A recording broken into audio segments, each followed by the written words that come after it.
भारत की आन बचाएगा कौन?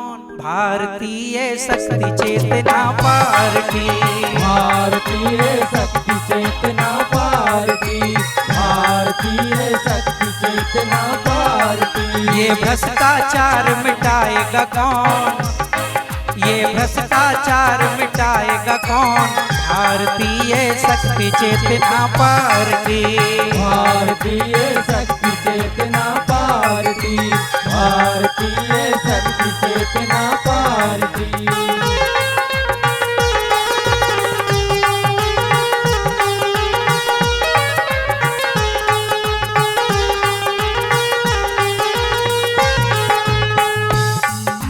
सत्ताधीन सत्ता में आकर कर्तव्यों को भुला रहे, जहर पिलाकर नौजवानों को मौत की नींद में सुला रहे। सत्ताधीन सत्ता में आकर कर्तव्यों को भुला रहे, जहर पिलाकर नौजवानों को मौत की नींद में सुला रहे। इन्हें फर्ज की याद दिलाएगा कौन? इन्हें फर्ज की याद दिलाएगा कौन?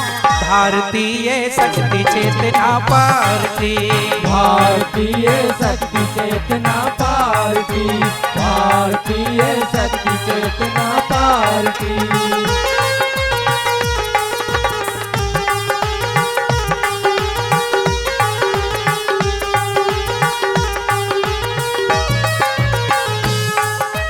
देश की खातिर जीने की और देश पे मर मिट जाने की।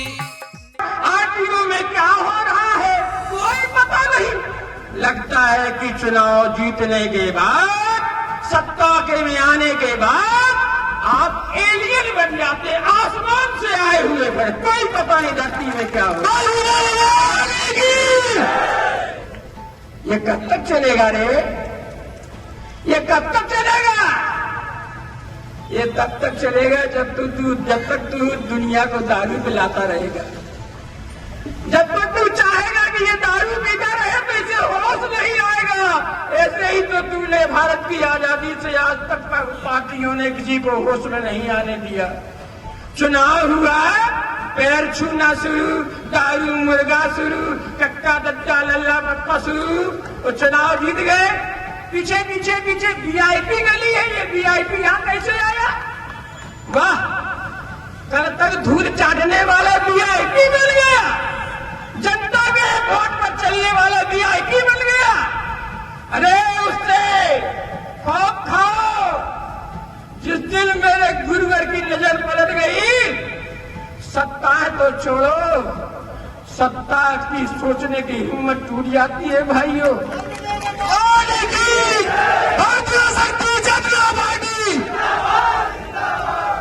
मगध राज का आतंक, अव्यवस्था देख करके विष्णु शर्मा नामक एक ब्राह्मण, इसे चाणक्य कहते हैं, अपनी चोटी खोल लेता है। मैं परिवर्तन लाऊंगा। जब तक मैं परिवर्तन नहीं लाता, जब तक मैं मगध में परिवर्तन नहीं लाता, जब तक चंद्रगुप्त को सम्राट नहीं बनाता, तब तक मैं चोटी नहीं बांधूंगा। एक मगध के लिए था, एक चंद्रगुप्त के लिए था, लेकिन जहां सारा हिंदुस्तान मगध से भी बड़ी अव्यवस्थाओं से जूझ रहा है, वहां एक ऋषि ने चोटी ही नहीं बांधी कि मैं जब तक परिवर्तन नहीं कर लूंगा तब तक चैन से नहीं बैठूंगा। एक ऐसा योगी, एक ऐसा ऋषि। देखो तो, अरे आओ, अरे सुनो, अरे जासूसो, सीआईडी वाले सुनो, यहाँ आकर देखो, ये लोग आए हैं। इन्हें हमने आंगनबाड़ी, पंचायत सेक्रेटरी, आशा कार्यकर्ता, पटवारी के माध्यम से नहीं बुलवाया।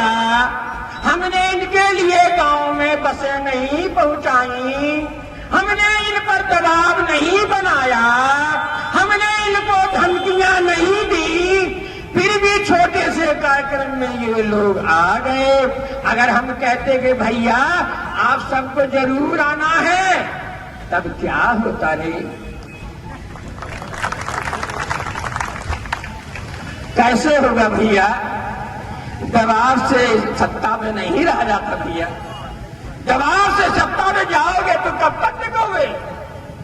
हमें पता है कि तुम बहुत कुछ अच्छा कर रहे हो। इस नेता को हटाया, इसको पद दे दिया, 10 साल तुम कमा लो, तुम 10 साल कमा चुके हो, तुम हट जाओ, बना लो, तुम मकान बना लो, तुम मुख्यमंत्री बन जाओ, तुम मंत्री बन जाओ, तुम ये हो जाओ, चुनाव में सब हमारे साथ जुट जाओ। इस तरह सत्ता प्राप्त होती है। काहे को रे बदनाम करते हो? मोदी जी, हम आपके प्रशंसक हो सकते हैं क्योंकि तुम राष्ट्र के लिए बहुत कुछ अच्छा कर रहे हो, लेकिन एक अन्याय मत होने दो जनता के साथ। तुम्हारे ये धूर्त विधायक मंत्री क्या देते हैं? मनमाना काम करते हैं, क्योंकि वो कहते हैं कि चुनाव के समय जनता से कहा जाएगा मोदी के नाम पे दे दे, अरे अल्लाह के नाम पे दे दे, मोदी के नाम पे दे दे। 5 साल जनता को परेशान कर रहे हैं, पीड़ा दे रहे हैं। इनकी नाक में नकेल डालो, इन्हें जनता के प्रति समर्पित करो। ये शोषण कर रही जनता का, जनता के प्रति उत्तरदायी नहीं है, क्योंकि ये कहते हैं हम कुछ भी करें वोट तो मोदी के नाम से मिलेगा।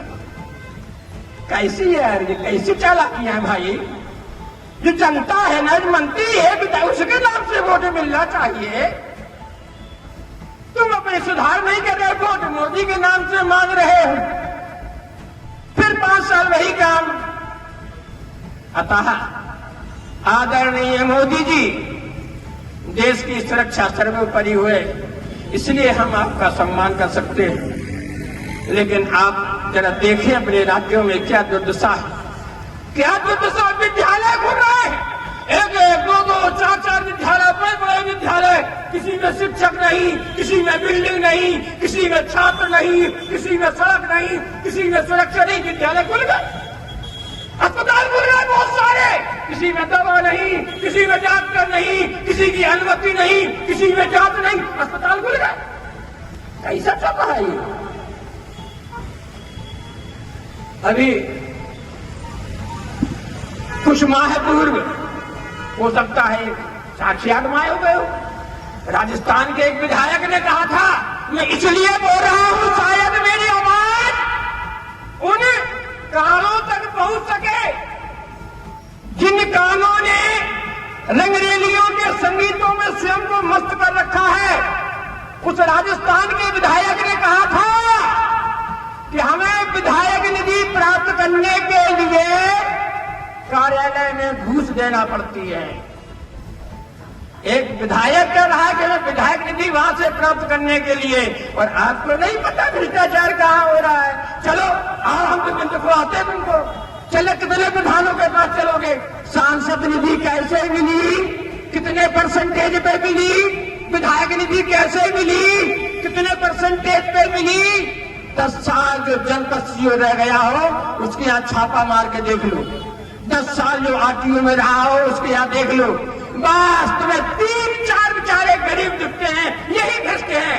पावन पुलिस भ्रष्टाचारी, बस पुलिस में भ्रष्टाचारी, पुलिस में ध्यान है, पटवारी, पंचायत सचिव, बस यही है। और नहीं बड़े-बड़े मगरमच्छ देखो, अरबों खरबों की संपत्तियां जमा करके देखे बैठे हैं, और तुम जनता से क्या कह रहे हो? रोटी ले लो, कपड़ा ले लो, मकान ले लो। अरे तुम किसको बना रहे हो? इसीलिए तो ये भारतीय शक्ति चेतना पार्टी का गठन हुआ है।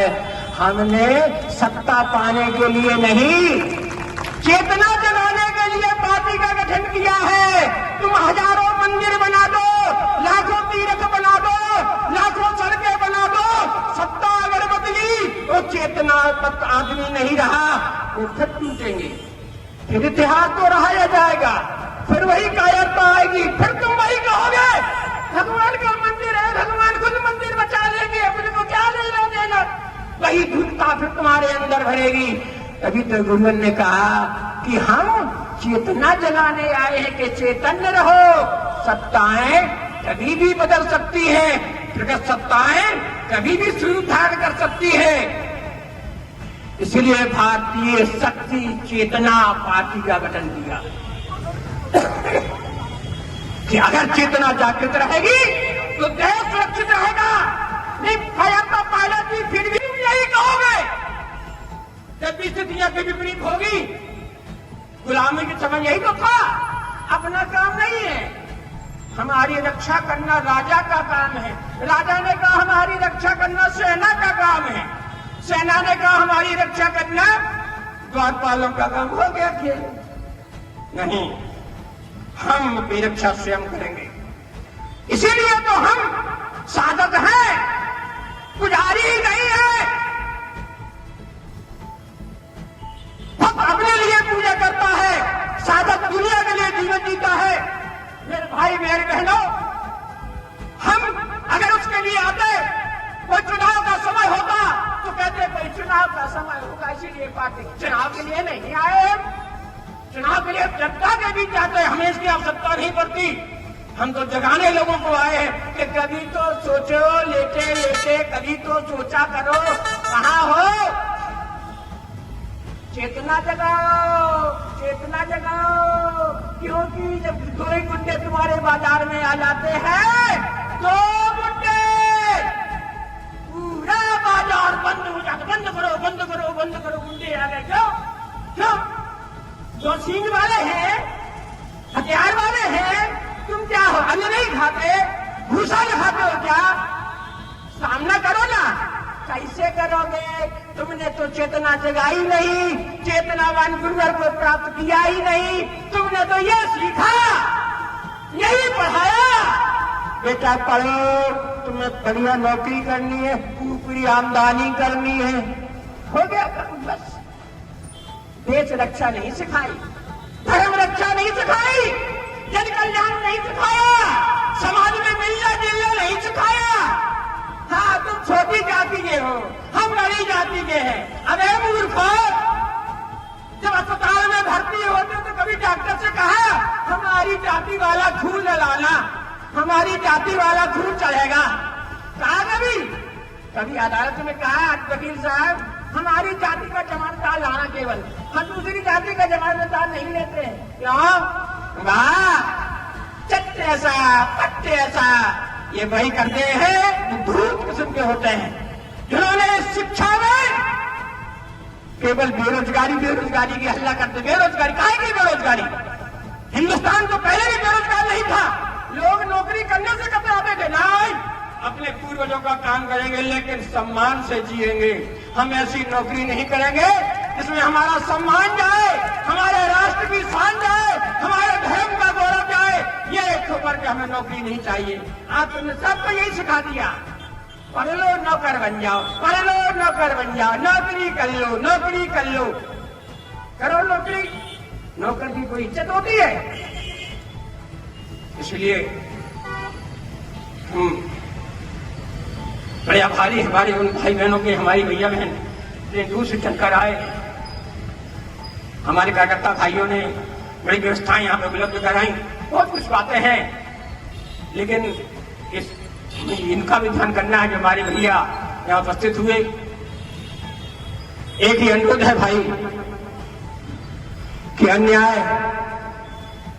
तभी हावी होता है जब हम सत्य को छुपाकर पीछे कदम हटा लेते हैं। आज हम रमेश का साथ नहीं देंगे तो कल गणेश हमारा भी साथ नहीं देगा। आज हम दिनेश को ठुकराएंगे तो कल महेश हमारे साथ भाग जाएगा। हम करुण हो सकते हैं, हम कब हो सकते हैं, लेकिन कमजोर नहीं हो सकते। हमें किसी की आवश्यकता नहीं। हमें अपने गुरुवर की, अपनी साधना की, अपने चेतना तरंगों की, अपने बुद्धि सुधार यंत्र की आवश्यकता है। अपना बुद्धि सुधार यंत्र हमेशा साथ रखो। इसमें ध्वज लगा हुआ है, इसमें दंड लगा हुआ है, इसमें सभी तरह के परिवर्तन करने की क्षमताएं होती हैं। तो जब भी क्रम हो एक साथ पहुंचो।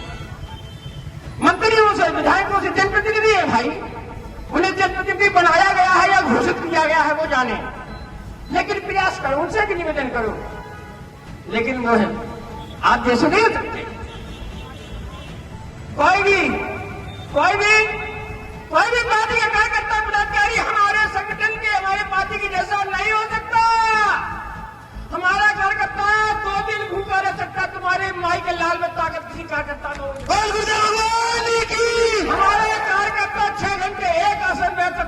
घंटे एक साथ खड़ा रह सकता है, तुम नहीं रह सकते। हमारा कार्यकर्ता देश के लिए जीता है, तुम ऐसा नहीं कर सकते। हमारा कार्यकर्ता दुनिया के लिए जीता है, तुम ऐसा नहीं कर सकते। हमारा कार्यकर्ता चाहे मजदूरी भी करता हो, लेकिन जैसे ही जानकारी मिलती है जन कल्याण का काम है, उस प्रकार के लिए निकल पड़ता है। आओ, तुम में क्षमता हो तो आओ एक परीक्षण हम और आप करके देख ले। जितने भी पार्टियों के लोग जबलपुर में जिनके कार्यालय है, उन सबको चुनौती देता हूं खुली। चलो कल से तुम 10 कार्यकर्ता दो, मेरे पार्टी के 50 कार्यकर्ता आओ, नर्मदा नदी का किनारा साफ किया जाए। भारतीय जनता पार्टी आओ, जबलपुर शहर के पार्क साफ किए जाए, आओ जबलपुर शहर की नालियां साफ किए जाए। आओ हमारे कार्यकर्ताओं से मिलना, तुम 10 होना, हमारे 50 होंगे, तुम्हारे साथ मिलकर आओ जनता का कार्य करें। तो हम ये सोचते हैं कि ये नगर पालिका नगर निगम के लोग ही आए तभी हम कुछ करेंगे। आओ अपनी कुछ पहले आओ अपनी कुछ हिम्मत करके दिखाए। क्षमताएं हैं, दूसरों की बैसाखियों पर जीवन जीने वालों की यात्राएं लंबी नहीं होती, याद रखना। इसलिए तुम उनसे बहुत आगे हो, तुम उनसे बहुत हस्तपुष्ट हो, तुम उनसे बहुत चतुर हो। वह अच्छा से शोषण से बुद्धिमान हो सकते हैं, लेकिन साधना से तुमसे बलवान नहीं हो सकते।